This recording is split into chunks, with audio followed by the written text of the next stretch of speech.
ప్రకాశం జిల్లా అద్దంకి మండలం రాళ్లపల్లి గ్రామంలో పద్మశ్రీ మందకృష్ణ నాయకత్వంలో మాదిగ యూత్ ఫోర్స్ జెండా ఆవిష్కరణ కార్యక్రమం నిర్వహించారు. కార్యక్రమానికి ఎంఎస్పీ జిల్లా ఇన్ఛార్జ్ టి ఆనంద మాదిగ ముఖ్య అతిథిగా హాజరయ్యారు.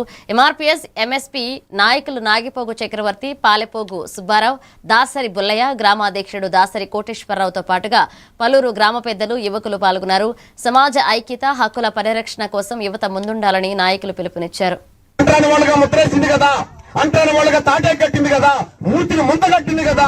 మరి ఇలాంటి జీవితం మనకిచ్చినప్పుడు ఈ సమాజంలో అసలు మనిషి ఎట్లా పుట్టాడు? మనిషి ఏళ్లతో మొదలైతే ఆది జాంబూడితోటే జంబూ దేశం ఏలిన రాజ్యం ఈ దేశం అని చెప్పని, ప్రపంచం అని చెప్పని చరిత్ర చెప్తా ఉంటే మరి మనం వాళ్ళ వారసులం, మన తాత ముత్తల తండ్రి వాళ్ళ వారసులని చెప్తారు కదా. మరి వాళ్ళ వారసులైనటువంటి మనం ప్రభు మన దేశంలో పుట్టినటువంటి దేవుడు కాదు, ప్రపంచంలో పుట్టినటువంటి దేవుడు. ఆ దేవుణ్ణి మనం ఈ రోజు స్వీకరించామంటే వాళ్ళు ఆ రోజు వచ్చి ఇక్కడ మనకి అన్నం లేకపోతే అన్నం పెట్టి